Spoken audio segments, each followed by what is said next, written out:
In the first episode, we have seen how Ustaz Javed Ahmad Ghamidi raised certain questions regarding the narrative on first revelation, which has been recorded by Imam Bukhari in his Al-Jami' al-Sahih and which has primarily been reported by Ibn Shihab Zuhri.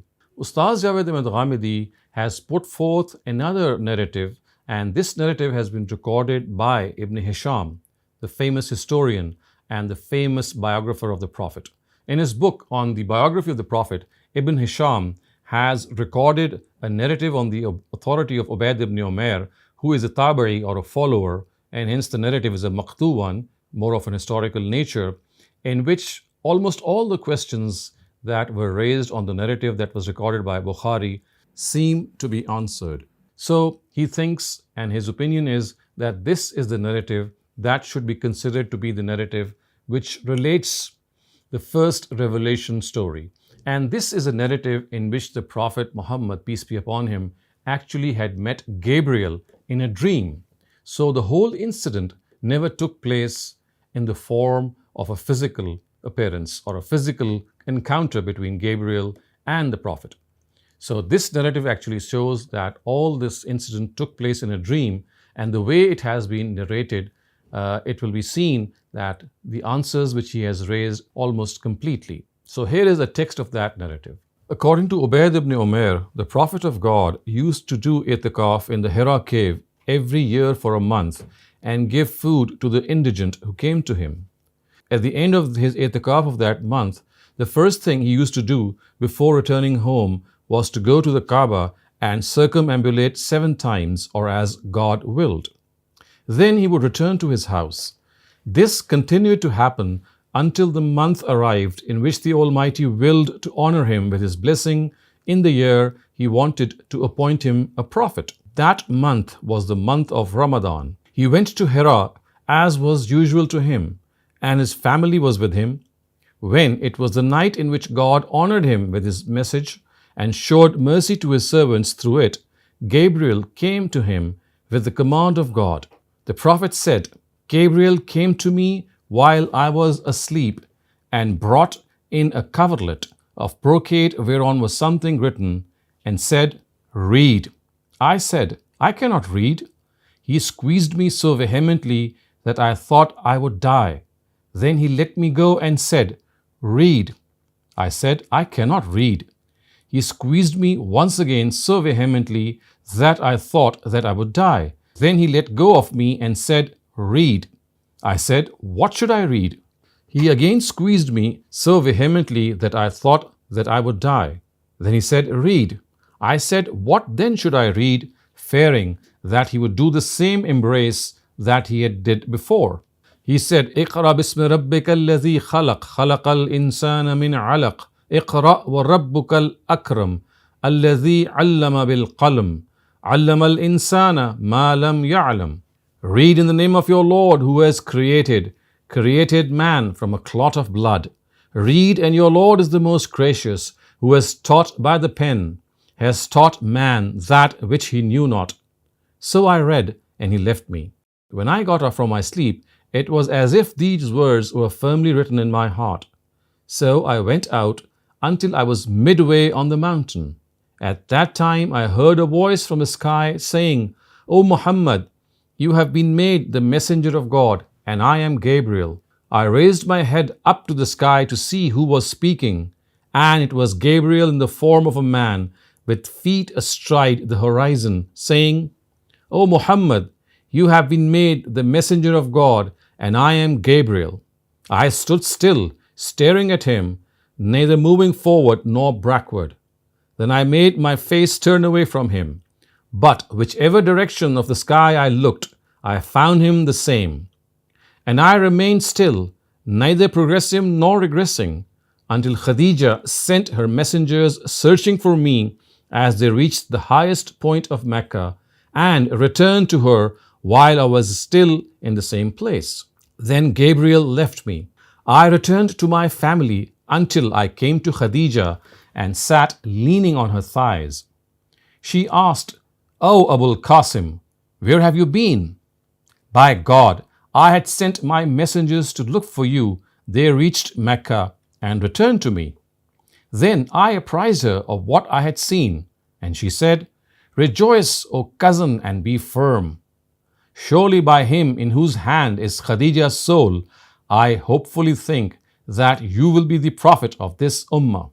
When she got up and put on suitable clothes and went out to her paternal cousin Waraka ibn Nawfal, who had become a Christian and who read books and had heard the traditions of the Torah and the Injil, she informed him what the Prophet had informed her and what he had seen and heard.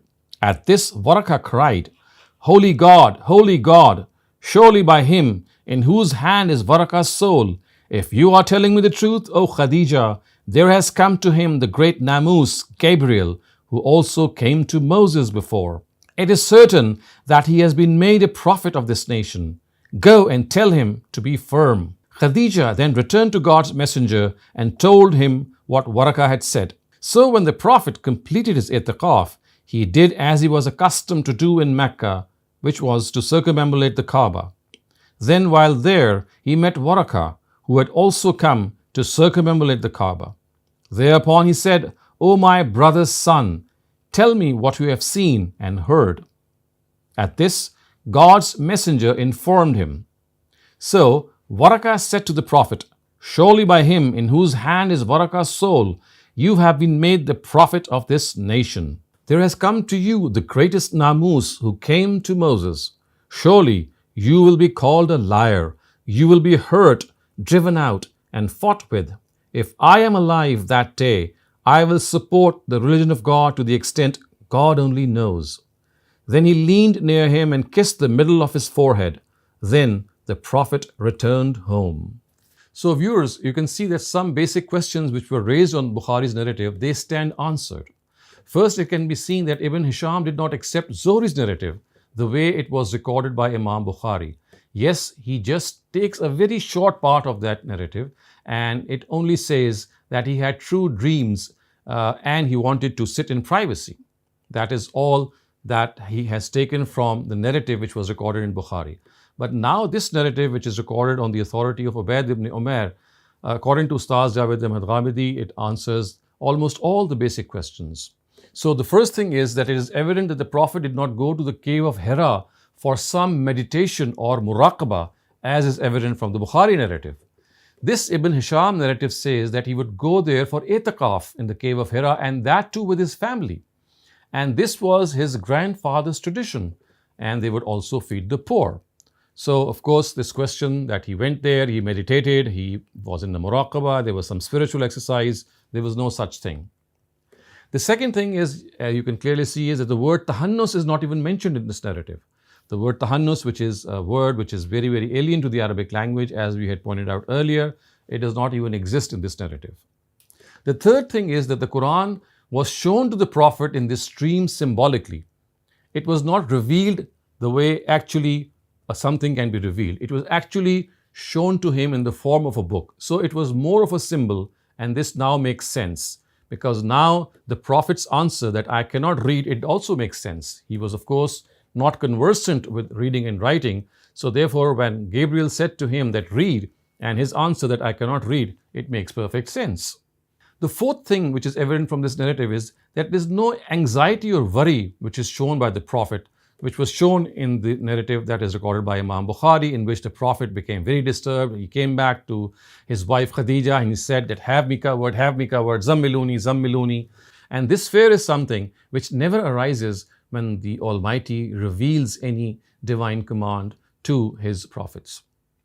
The fifth thing also that becomes evident is that if he did not go to the Kaaba for the i'tiqaf, it does seem that it was because there were several idols that were placed there and he was not comfortable doing i'tiqaf there. Otherwise, the most probable place for him to do i'tiqaf was the Kaaba. But it seems that because of the idols that were placed in the Kaaba, he chose the cave of Hira so that this was a place that the i'tiqaf could be done in a peaceful way.